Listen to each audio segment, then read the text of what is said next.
2, 1.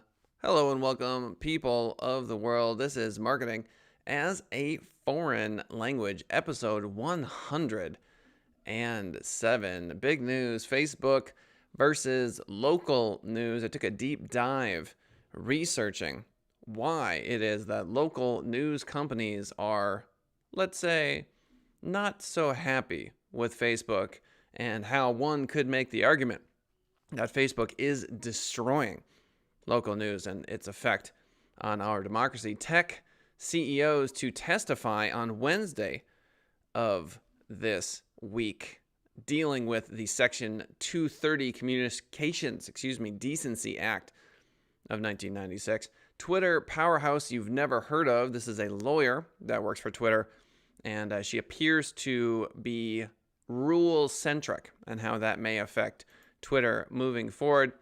New ad options with Pinterest in case you want to look at holiday shopping moving forward. YouTube adding election day warning.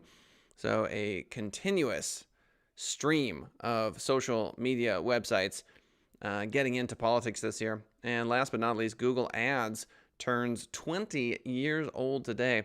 We'll take a look at how they've changed over the years. The incredible, unbelievably fun intro is something you're going to listen to right now.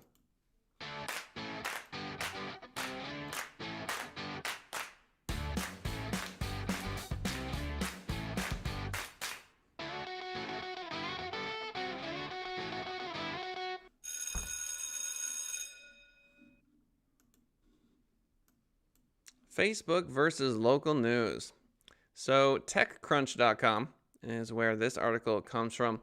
According to the article, in 2011, when Facebook first took notice of Twitter, it launched its public figure subscribe feature, and news links gained more visibility in the feed.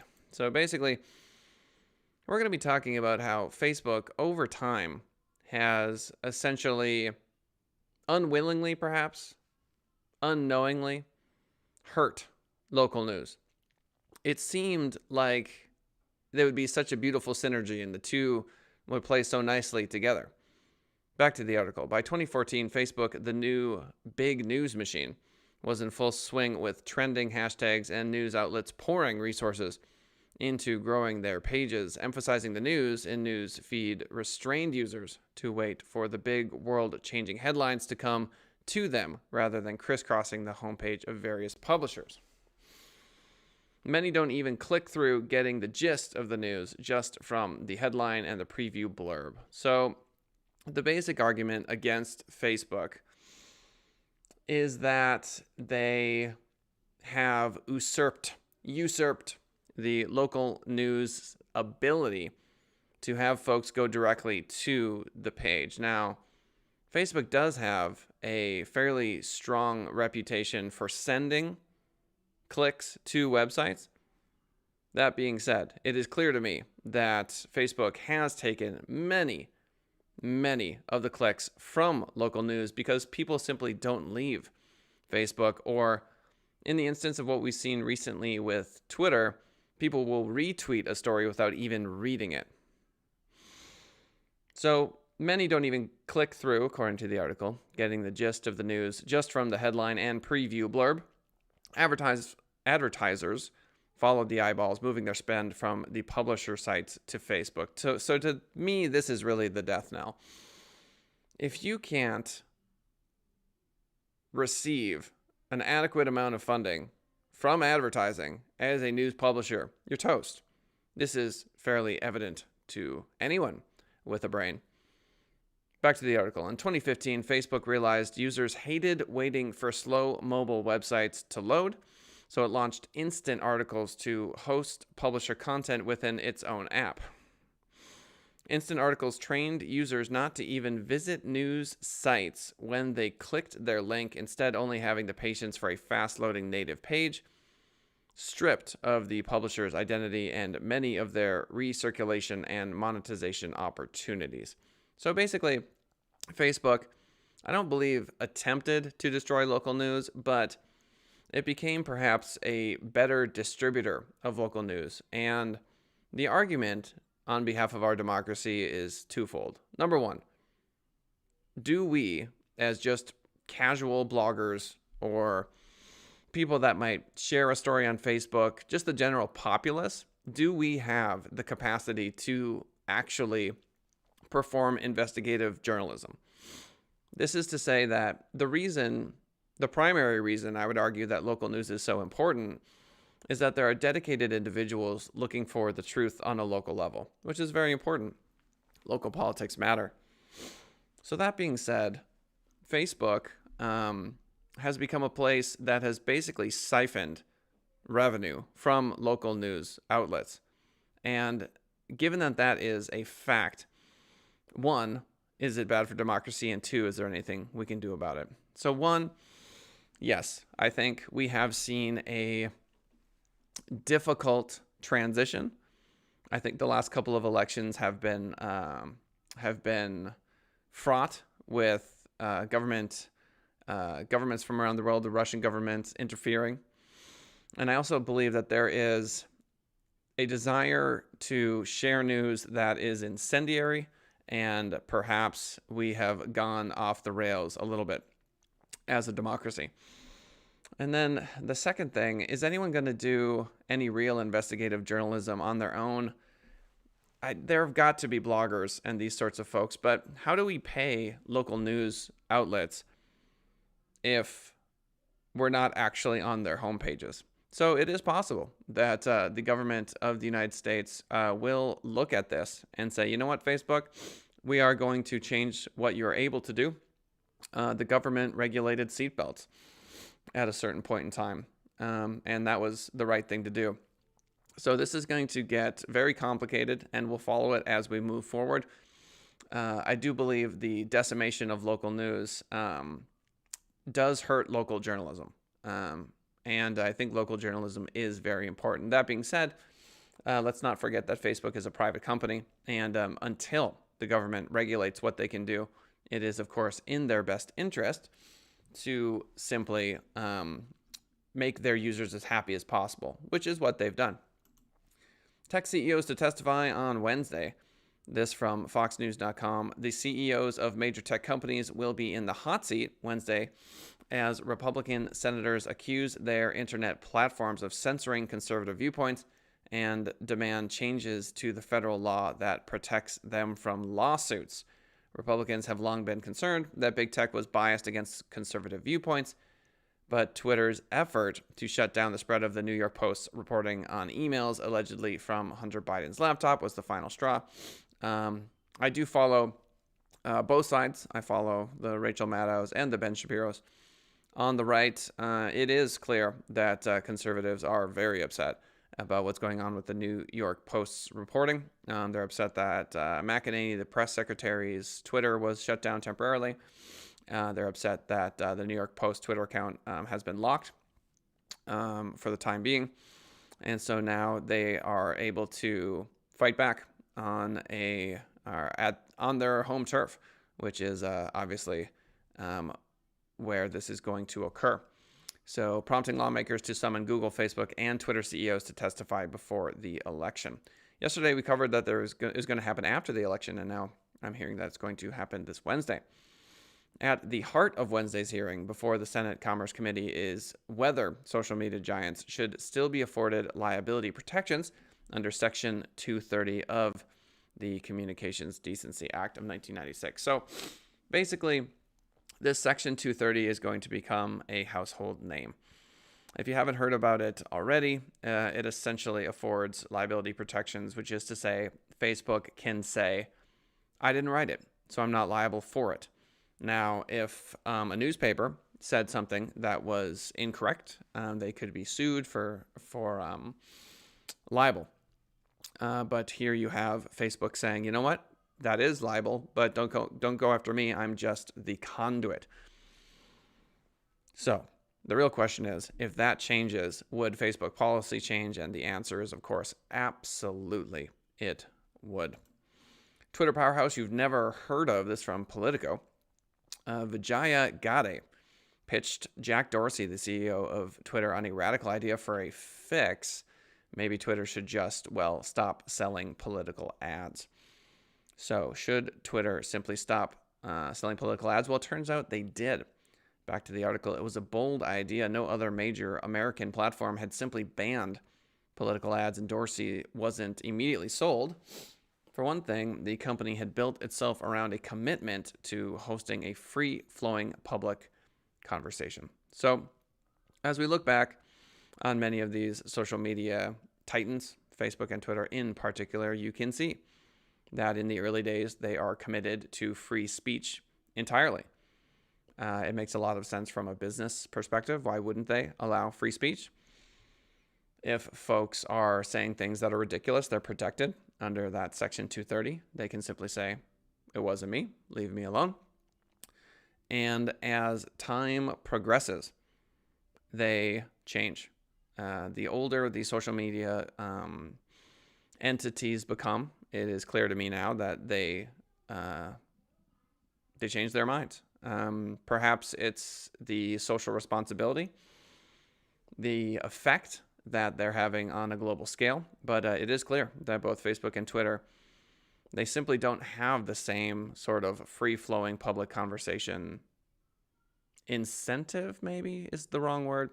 They don't have the same drive for a completely free speech oriented environment. So Gade, officially Twitter's head of legal, policy, and trust, pressed her case, and she had allies on the idea inside the building, including the head of Twitter's trust and safety team. Within days, Dorsey signed off on the idea, announcing a global ban on political ads on October 30th of 2019 in an 11-tweet thread detailing the company's reasoning. So there are no political ads on Twitter, and I wonder sometimes if Facebook feels as though they should make a similar decision. Back to the article, for those who know the inner workings of Twitter, it was another sign of the rising influence of Gade, the connected liberal-leaning lawyer who has helped drive the company to more heavily regulate what users can say and post. Twitter's new rules, from the ad ban to its deletion of controversial COVID-19 tweets, have rippled through Silicon Valley and caused huge blowback in American politics. This, I think, could be the beginning of the end on a slow curve for the Facebooks and Twitters of the world. I think it is possible that they are going to regulate themselves out of a dominant market share. I think that the cries, in many of which I agree with, mind you, I've said it many times before. You can show me things on Facebook that I would entirely agree with you on being hate speech or going too far. I think that when the regulations become too restrictive, too burdensome, you lose viewers and you lose audience. And free speech is very attractive, and people want to be in an environment where anything goes. It's fun to watch.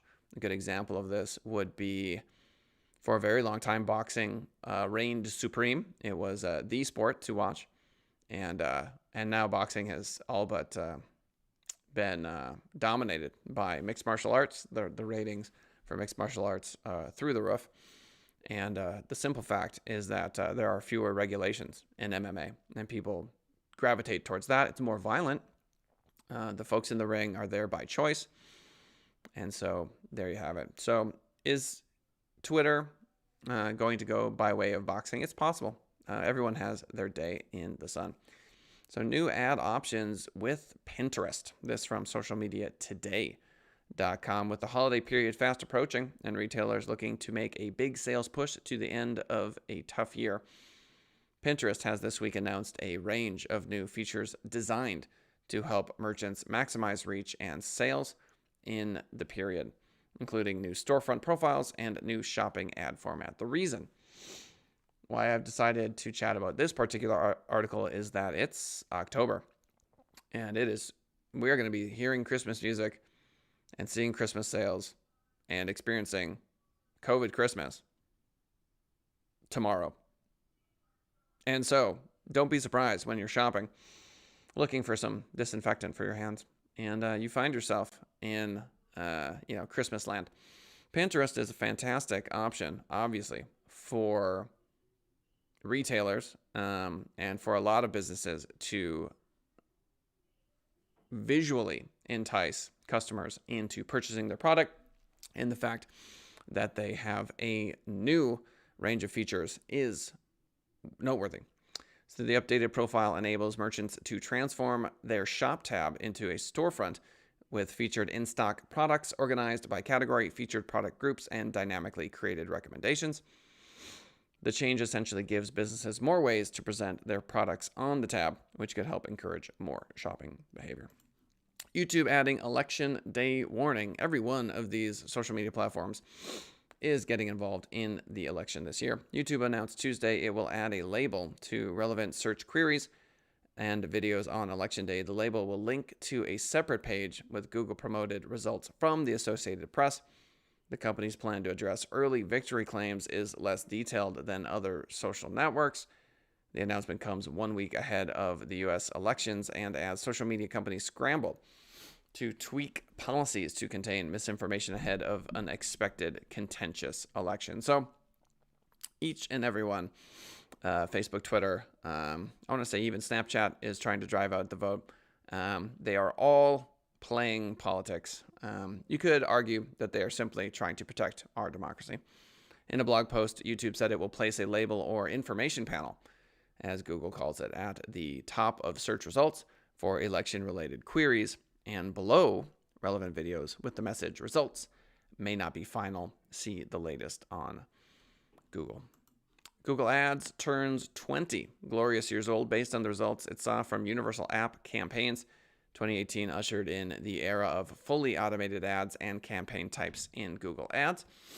No longer is automation limited to certain aspects of campaign management, such as bidding or dynamic headlines. Now, every facet of a campaign, bidding, creative, and targeting can be automated. So the basic gist of this article is that in the 20 years that Google has taken our money, in the 20 years that they have decided to run Google Ads, automation really has come front and center, unsurprisingly. 2018 was the year of responsive search ads, RSAs. They came onto the scene and they used machine learning to predict the best combination of ad titles and descriptions to show a user based on historical data and various signals available at the time of the auction. Advertisers enter several variations of titles and descriptions and hand over the reins to Google algorithms to assemble the winning combinations. So machine learning for Facebook, Twitter, Snapchat, TikTok, LinkedIn, Google, YouTube, it's everywhere. So 10:30 a.m. Pacific Standard Time, that is when the show goes live. If you want to join us for the show itself, we'd love to have you. You can leave any sort of comments in chat and or questions, and I can attempt to answer them for you. Facebook versus local news. So takeaway here is that Facebook is killing local news in many ways. I don't think they meant to, but they are. And there are currently local news publishers fighting back, or at least attempting to fight back. Tech CEOs to testify Wednesday. We will keep you abreast of those changes. Twitter powerhouse you've never heard of. Basically, Vijaya Gadde, the lawyer, head of legal, rather, policy and trust for Twitter, helped get political ads off the platform. Will this result in the platform's decline over time? Or am I completely wrong and it will be here 80 years from now? New ad options with Pinterest. If you're an entrepreneur, you really should keep your fingers on the pulse of Pinterest. There are a lot of amazing things you can do there. YouTube adding election day warning. YouTube among many social media sites that are choosing to weigh in this year for the election. And it's been 20 years since Google Ads came on the scene. Well, what the heck? Can you believe it? All right, leave a comment. You know I want to read them. If you want to email us directly, you can do that at info@senditrising.com. If you really want to hear the voice of a human, 702-263-0141 will get you there. Chat during the live show, 10:30 a.m. And, of course, the podcast is available on Spotify, iTunes, and more. Thank you for swinging by the show today. We appreciate it. And we'll see you for tomorrow's episode, where we will be talking about something that I have yet to research. Farewell for now.